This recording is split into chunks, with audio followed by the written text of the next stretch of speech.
In this video, I'm going to walk you through the basics of setting up your ePortfolio for the bachelor's degree in dietetics using the new Digication system. So it looks a little bit different. There's some different options. I do have a template set up for the ePortfolios. You're not required to use the template. It's there really to help guide you if you would like to use it, but if you would like to just include the required elements but start with a blank template or a different template, that is also fine to do. So on the screen is similar to what you should see when you log into your eWolf account. So we'll click the plus sign in order to start the new portfolio. So you should now have access to the new system of Digication. At this point, it's still in beta testing, and so not all students have access. If you don't see this when you click the plus, please let me know and I will get you access. You could listen to the intro here. I'm going to click skip intro. So this is the stage where you will choose either use classic, which is the main system that UA is using, but I'm going to choose new. So we're going to use the new system to create the ePortfolio. Here's where you can title your portfolio and choose a template. In the new system, it's a little bit more difficult to change the name of your portfolio. So if you think ahead what you would like to call it, that may be helpful to name it that from the start. I'm going to just call it Kendra's Test ePortfolio for now. And I am going to choose this B S Dietetics ePortfolio template that you see here. Again, you don't have to use that, but it may help guide you. And then at the bottom of the screen, if you scroll down, there's a create link. And I apologize, my screen is not going there, so I think I moved it. So now I can show you how to click create.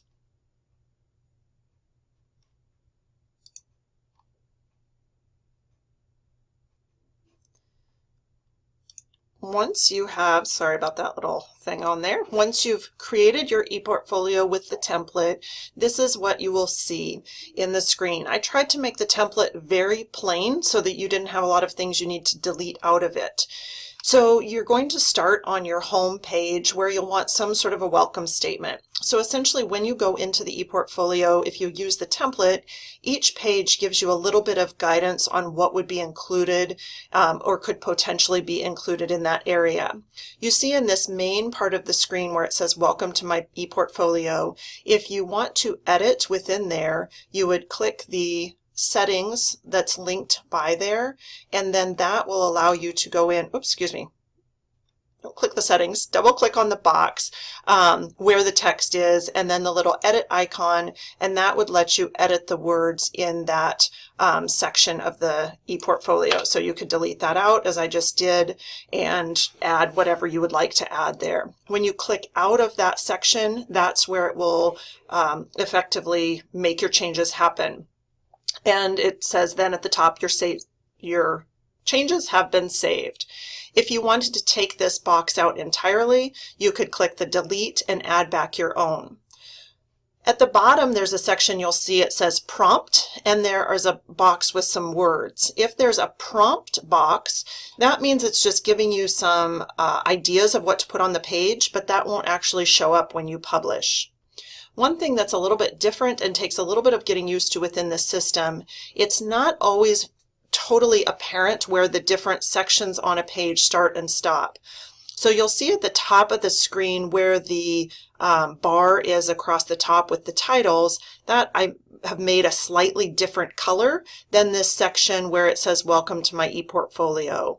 So I made it that way, and you may want to make it that way in your own to help you visually see where those separate sections are when you're working in them. So you'll see if I just clicked on that top part and I get a new settings tab. This settings tab only refers to my title bar. So I just clicked on the settings, and then you'll see on the left-hand slide, there's a drop down for slide options.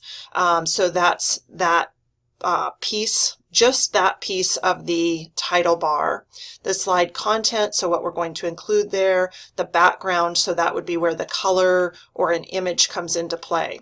So that, again, just get used to whatever area you're on is going to have a different settings. So if I again click down by the welcome to my ePortfolio and the settings, now this is referring only to the section where I have the welcome to my ePortfolio. So if I change, for example, the background to be, right now I have it sort of a white, I'm going to try and make it a color that would make it obvious that I changed that, so that red color. That's would only, you see how that only changed that part of the ePortfolio. And then when I click back into anywhere else on the screen, it'll close out those settings. So then if I want to add another piece, I can click this little plus button at the bottom, and that will let me add something, another element to that page. So if I want, for example, a text box, I can choose rich text, and that will give me a place where I can write something here. So it says write something, and I'll just write testing the system to show you how that would work there. When I click out, you see it just all blends together there. Excuse me, sorry, pulled up the wrong thing on the screen. So where I put testing the system, if I want to change and edit that, I just double clicked on that area with testing the system. If I click the edit link, that lets me edit the actual words. And if I double click,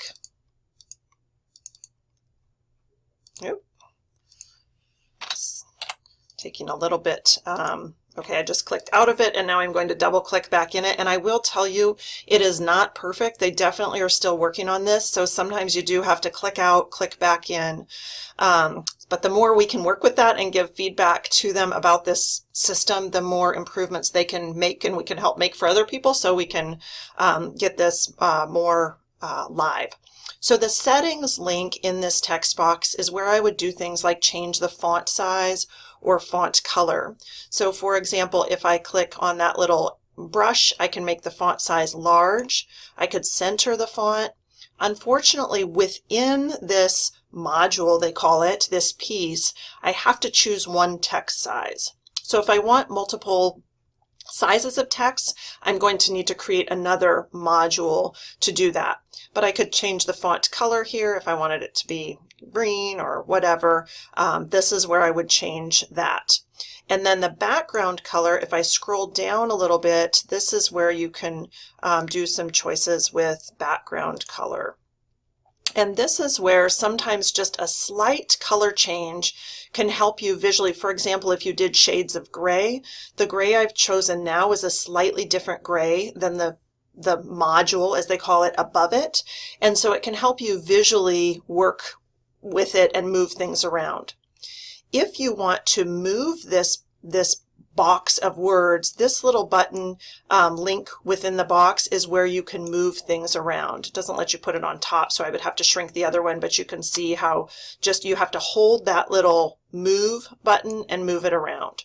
And then when you click out of there, you can see how it's set that way. Again, if you change those colors within those what they call modules, that can help you sort of visually tell where you're at.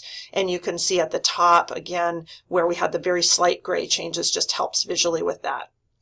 So that's sort of how you work in the pages. In terms of actually these different sections, so again, in the template, I've created some sections, some pages that I think will be helpful for you in terms of triggering what you might want to put in your portfolio.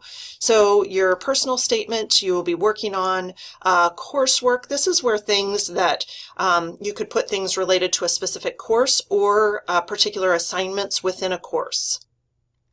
So within any of your sections, if you want to think of these as sections or your main headings, if you want to add individual pages to sort of break it down, so for example, under My Courses, you may want to have specific assignments or course names or things like that as sub-pages. So in order to do that is the same way that you would edit these. I just double-clicked on the bar across the top with the main titles and click the Edit link or choice there, and this is where you can add a new page and decide where it goes. So if I click add a new page, I'm going to put test page for specific course. So you may choose a particular course you want there. And then we can make that a sub page by just dragging it under the My Courses section and click Save. Now when you go back to your main page, you see under the My Courses, it has a little drop-down arrow, and it has another, that test page for specific course, it should have said, but to get to that page. So then that page is blank because we didn't add anything to it. So that's how you would add sub-pages. And again, that's also, just as a reminder, double-click on that main bar. Kind of have to click on the edge to get to the edit mode. That's also where you would change the name of any of these main pages if you'd like to change any of the names, if you'd like to delete a page. So for example, if I wanted to delete out that test page for a specific course, I would click delete there. This is where the settings are for that particular page. If there was a reason for you to have a particular page private or that sort of thing, and I'll talk about those settings in a minute. Your education, your resume section, I would recommend uploading a PDF of your resume. However, it's also nice to have some information on the page. So as you're creating your ePortfolio, you want to think about both visual appeal and functionality. So it's nice, for example, someone may want to download a resume, but it's also nice to have some visual things on the screen. You can also do, on some of these pages, it may be appropriate to have images, pictures, background colors or pictures in the background. Just make sure that what you use for visuals enhance your ePortfolio and the content and don't distract from it. The Certificates tab is where you can put any type of certificate. By the time you're finished with your program, you must have a ServSafe certificate. So that can be loaded here, but you can certainly put other certificates if you have them. It's not required, but it's a nice place for that. Again, if you have some sort of a visual image, that's fantastic. And then a link to the, a PDF of the certificate is great as well. So that's sort of the general setup. Now, when I mentioned that you don't have to have each of these sections specifically like this, what you do need to have, I'm going to pop up on the screen. Oops, that's not what I wanted to pop up on the screen. Okay, what I did mean to pop up on the screen was this. This is the DN 492 ePortfolio requirements. So essentially, this is the requirements at this point in time, and this changes slightly, not hugely, but slightly as there are program changes. But this is essentially at the end of your dietetics program, everything that should be noted in your ePortfolio. So essentially, the ePortfolio has several ways you can demonstrate learning. The idea behind this, and I'm going to scroll down on this PDF, and this PDF will be provided to you in class, so you'll have access to it there. But the idea behind it is there's a table that has each of the knowledge requirements for dietitian nutritionists. So these are called KRDNs.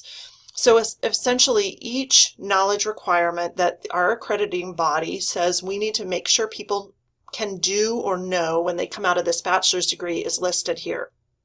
So the goal of your ePortfolio is to be able to demonstrate each of these things by the end of your program. Obviously, these will evolve over time. So in this table, there's a couple of things that you'll be able to use. Obviously, the list of KRDNs. So in your ePortfolio, and this has changed slightly from how the format used to be.